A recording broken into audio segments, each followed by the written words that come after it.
इस्तिस्ना बाब 24। अगर कोई मर्द किसी औरत से ब्याह करे और पीछे उसमें कोई ऐसी बेहुदा बात पाए जिससे उस औरत की तरफ उसकी इल्तफात ना रहे, तो वो उसका तलाकनामा लिखकर उसके हवाला करे और उसे अपने घर से निकाल दे। और जब वो उसके घर से निकल जाए तो वो दूसरे मर्द की हो सकती है।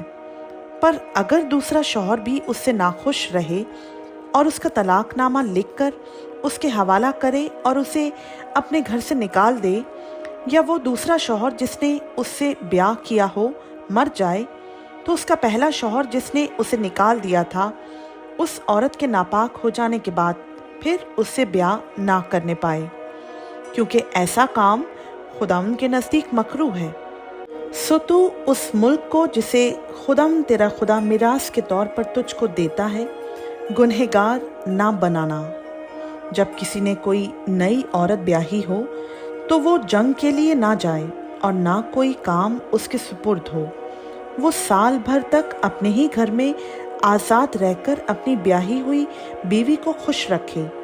कोई शख्स चक्की को या उसके ऊपर के पार्ट को गिरवी ना रखे, क्योंकि ये तो गोया आदमी की जान को गिरवी रखना है। अगर कोई शख्स अपने इस्राएली भाइयों में से किसी को गुलाम बनाए या बेचने की नीयत से चुराता हुआ पकड़ा जाए तो वो चोर मार डाला जाए। यूं तू ऐसी बुराई अपने दरमियान से दफा करना। तू कोढ़ की बीमारी की तरफ से होशियार रहना और लावी काहिनों की सब बातों को जो वो तुमको बताएं जान फिशानी से मानना और उनके मुताबिक अमल करना। जैसा मैंने उनको हुक्म किया है वैसा ही ध्यान देकर करना। तू याद रखना कि खुदावन तेरे खुदा ने जब तुम मिस्र से निकल कर आ रहे थे तो रास्ता में मरियम से क्या किया। जब तू अपने भाई को कुछ कर्ज दे तो गिरवी की चीज़ लेने को उसके घर में ना घुसना। तू बाहर ही खड़े रहना और वो शख्स जिसे तू कर्ज दे खुद गिरवी की चीज़ बाहर तेरे पास लाए। और अगर वो शख्स मिस्कीन हो तो उसकी गिरवी की चीज़ को पास रखकर सो ना जाना, बल्कि जब आफताब गुरूब होने लगे तो उसकी चीज़ उसे फेर देना, ताकि वो अपना ओढ़ना ओढ़ कर सोए और तुझको दुआ दे। और ये बात तेरे लिए खुदाम तेरे खुदा के हुजूर रास्तबाजी ठहरेगी। तू अपने गरीब और मोहताज खादिम पर जुल्म ना करना, ख्वाह वो तेरे भाइयों में से हो ख्वाह उन परदेसियों में से जो तेरे मुल्क के अंदर तेरी बस्तियों में रहते हों।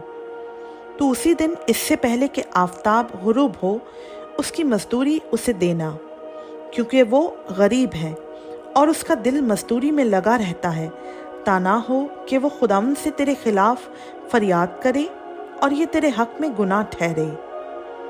बेटों के बदले बाप मारे ना जाएं, ना बाप के बदले बेटे मारे जाएं। हर एक अपने ही गुनाह के सबब से मारा जाए। तू परदेसी या यतीम के मुकदमा को ना बिगाड़ना और ना बेवा के कपड़े को गिरवी रखना, बल्कि याद रखना कि तू मिस्र में गुलाम था और खुदाम तेरे खुदा ने तुझको वहाँ से छुड़ाया। इसीलिए मैं तुझको इस काम के करने का हुक्म देता हूँ। जब तू अपने खेत की फसल काटे और कोई पूला खेत में भूल से रह जाए तो उसके लेने को वापस ना जाना। वो परदेसी और यतीम और बेवा के लिए रहे, ताकि खुदावंद तेरा खुदा तेरे सब कामों में जिनको तू हाथ लगाए तुझको बरकत बख्शे। जब तू अपने जैतून के दरख्त को झाड़े तो उसके बाद उसकी शाखों को दोबारा ना झाड़ना, बल्कि वो परदेसी और यतीम और बेवा के लिए रहे। जब तू अपने ताकिस्तान के अंगूरों को जमा करे तो उसके बाद उसका दाना दाना ना तोड़ लेना। वो परदेसी और यतीम और बेवा के लिए रहे। और याद रखना कि तू मुल्क मिस्र में गुलाम था, इसीलिए मैं तुझको इस काम के करने का हुक्म देता हूँ। खुदाम का पाक कलाम का पढ़ा, सुना, समझा और कबूल किया जाना हम सबों के लिए बाइस से बरकत हो। आमीन।